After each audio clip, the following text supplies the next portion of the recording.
Di bagian selatan Spanyol berdiri sebuah wilayah otonom yang mengandung banyak jejak sejarah. Inilah Andalusia, sebuah wilayah megah yang terdiri dari beberapa kota, dengan Seville sebagai ibu kotanya dan dikelilingi oleh kota-kota lain seperti Granada dan Cordoba. Kota ini dikenal karena arsitekturnya yang kompleks dan indah. Selain keindahannya, wilayah ini juga dikenal sebagai kota yang menjadi saksi bisu sebuah peristiwa bersejarah. Sebuah peristiwa yang nantinya menjadi titik balik bagi sejarah umat Muslim dan umat Kristen hingga saat ini. Halo semuanya, kali ini kita akan membahas sebuah perang yang dianggap sebagai perang terlama sepanjang sejarah. Inilah Reconquista.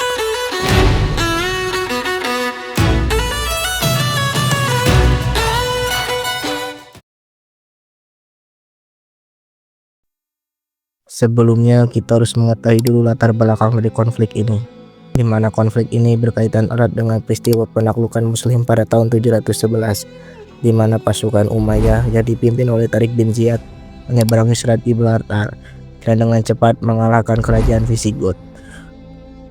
Dalam waktu kurang dari 1 dekade, hampir seluruh semenanjung Iberia jatuh ke tangan Muslim, kecuali wilayah pegunungan di utara. Setelah keruntuhan kerajaan Visigoth dan digantikan oleh pemerintahan Muslim, Al-Andalus berkembang menjadi pusat peradaban. Kota-kota seperti Cordoba, Toledo, dan Seville menjadi simbol kemajuan intelektual dan ekonomi. Sedangkan umat Kristen dan Yahudi diizinkan hidup sebagai al-dhimma, yakni komunitas yang dilindungi dengan kewajiban membayar pajak khusus. Di sisi lain, komunitas Kristen yang pindah ke wilayah utara seperti Asturias mengembangkan narasi bahwa mereka adalah pewaris kerajaan Visigoth yang runtuh. Narasi inilah yang akan menjadi dasar keyakinan bahwa penaklukan Muslim bersifat sementara dan harus dibalas, serta wilayah Al-Andalus dikenal subur dan makmur juga menjadi alasan bagi para bangsawan Kristen untuk menaklukkan kembali wilayah tersebut. Beberapa tahun setelah penaklukan Muslim di Al-Andalus, mulai banyak komunitas Kristen yang mencoba melakukan upaya penaklukan kembali wilayah tersebut. Namun, setiap upaya tersebut masih bersifat lokal dan belum terkoordinasi. Namun, ada salah satu peristiwa terpenting, yaitu pertempuran Covadonga di tahun 722, di mana pasukan Kristen di bawah pimpinan Pelagius berhasil memukul mundur pasukan Muslim. Walau kemenangan ini relatif kecil, namun perang ini dianggap telah menginspirasi berdirinya kerajaan Asturias yang kemudian akan menjadi induk dari kerajaan Kristen berikutnya. Seiring berjalannya waktu, kerajaan Asturias berkembang dan berpindah pusat kekuasaan ke selatan, sehingga melahirkan kerajaan Leon pada abad ke-10. Sedangkan di bagian timur laut, wilayah Kristen berkembang melalui County of Barcelona dan wilayah Marca Hispanica yang awalnya berada di bawah pengaruh Kekaisaran Karoling. Sementara itu, Navarre tumbuh sebagai kekuatan regional di pegunungan Pyrenees. Memasuki era Perang Salib di abad ke-11, Reconquista mengalami perubahan besar dari yang awalnya konflik regional menjadi perang keagamaan yang besar. Perubahan ini tidak terlepas dari menguatnya peran gereja Katolik dalam politik Eropa Barat dan munculnya gagasan perang suci. Para pejuang yang terlibat dalam Reconquista kemudian dijanjikan indulgensi oleh gereja, yaitu pengampunan dosa. Dengan demikian, berperang di Iberia tidak lagi sekedar tugas politik, tetapi juga sebuah kewajiban spiritual. Konflik ini juga semakin besar setelah peristiwa penaklukan Toledo oleh Raja Alfonso VI dari Castile di tahun 1085 yang mendorong penguasa Muslim saat itu untuk meminta bantuan dinasti Muslim Afrika Utara. Intervensi dari dinasti Muslim di Afrika Utara menyebabkan eskalasi konflik.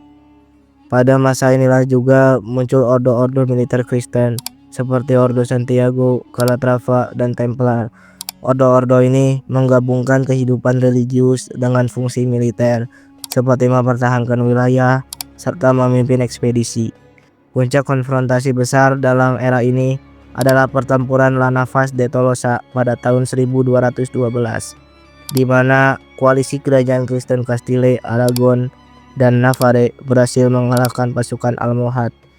Kemenangan ini menjadi titik balik penting yang mematahkan kekuatan militer Muslim di Iberia.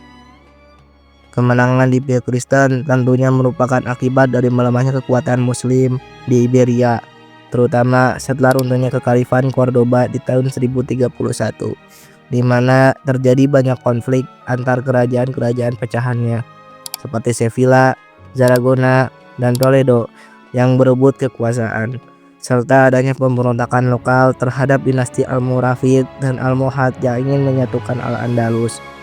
Walaupun demikian, bukan berarti pihak Kristen juga tidak mengalami konflik internal. Ada beberapa konflik internal yang dialami oleh pihak Kristen. Di antaranya adalah perang antara kerajaan Castile dan Leon pada tahun 1196 hingga 1197 yang disebabkan karena adanya perebutan tahta di antara kerajaan tersebut. Perang ini menghasilkan gencatan senjata antara Castile dan Leon. Sedangkan di wilayah timur laut terjadi konflik antara Navarre, Aragon, dan Barcelona pada tahun 1451 hingga 1455 yang terjadi akibat adanya perebutan wilayah. Selain itu, jadi perang saudara Castile pada tahun 1366 hingga 1399 yang diakibatkan karena perebutan tahta Pedro I dan saudaranya Henry dari Trastamara yang kemudian dimenangkan oleh Raja Henry. Dalam konflik ini, kedua belah pihak akan meminta bantuan dari pihak Muslim untuk membantu proses perang. Walaupun pihak Kristen juga mengalami konflik internal, tetapi pihak Kristen cenderung lebih baik dalam mengatasi masalah, sehingga pihak Kristen tetap menjadi pihak yang dominan dalam fase ini. Seiring keberhasilan militer selama Reconquista, kerajaan Kristen maupun menerapkan kebijakan repopulasi, yaitu pemindahan dan penempatan penduduk Kristen dari wilayah utara ke daerah selatan yang sebelumnya berada di bawah kekuasaan Muslim untuk mempertahankan klaim wilayah. Saat repopulasi, tanah dibagikan sebagai imbalan jasa militer melalui sistem repartimiento. Bangsawan dan kesatria menerima lahan luas, sementara petani mendapat tanah garapan dengan kewajiban militer ringan. Di sisi lain, Gereja Katolik memegang peran sentral, yaitu sebagai simbol legitimasi wilayah melalui pendirian gereja dan biara. Kota-kota yang dibangun ulang kemudian diberi hukum kota Kristen atau disebut fuero. Di fase ini penduduk Muslim yang tetap disebut mudejar, sementara Yahudi harus berada dalam posisi antara toleransi dan diskriminasi. Mereka diizinkan mempertahankan budayanya, tetapi berstatus warga kelas 2 dan memiliki keterbatasan hukum. Hingga pada tahun 1469 terjadi pernikahan antara Ferdinand II dari Aragon dan Isabella I dari Castile yang menyatukan kerajaan Castile dan Aragon di dalam satu kekuatan. Dengan kekuatan gabungan tersebut, perhatian kerajaan Kristen difokuskan pada Granada, satu-satunya wilayah Muslim yang tersisa di Iberia.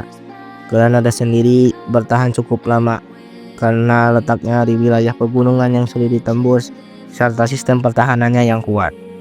Namun, stabilitas Granada semakin melemah akibat konflik internal dinasti Nasrid, terutama perebutan kekuasaan antara Abu al-Hasan Ali dan Muhammad XIII. Perang saudara ini kemudian dimanfaatkan oleh Raja Ferdinand untuk melancarkan kampanye militer secara sistematis sejak tahun 1482. Kota-kota penting seperti Ronda, Malaga, dan Almeria mulai jatuh satu persatu, memutus jalur logistik dan pertahanan Granada, hingga puncaknya terjadi pada tahun 1492, di mana pihak Muslim secara resmi menyerah kepada pasukan Kristen. Penyerahan ini disertai perjanjian kebebasan beragama dan perlindungan hak. Namun, janji tersebut tidak bertahan lama. Setelah kemenangan militer, kerajaan berusaha menciptakan keseragaman iman. Muslim dan Yahudi kemudian menghadapi tekanan berat untuk masuk Kristen atau meninggalkan Spanyol. Hingga pada tahun 1492, Yahudi diusir melalui dekret Alhambra, diikuti oleh pengusiran Muslim secara bertahap di awal abad ke-16. Setelah usainya Reconquista, persatuan kerajaan-kerajaan Kristen itu nantinya akan membentuk Spanyol, yang akan memulai era penjelajahan ke dunia baru. Dari Reconquista ini, kita mendapatkan pelajaran penting. Salah satunya yaitu, selalu jagalah persatuan agar tidak terjadi perpecahan, karena perpecahan adalah awal dari kehancuran. Oke, mungkin sekian yang dapat disampaikan oleh Mimin. Jika kalian punya kritik dan saran, silahkan tuangkan di kolom komentar. Like jika kalian menyukai video ini, dan subscribe agar kalian tidak ketinggalan video terbaru dari channel ini, dan sebagai bentuk dukungan kalian terhadap berkembangnya channel ini. Terima kasih atas perhatiannya. See you next video. Bye bye.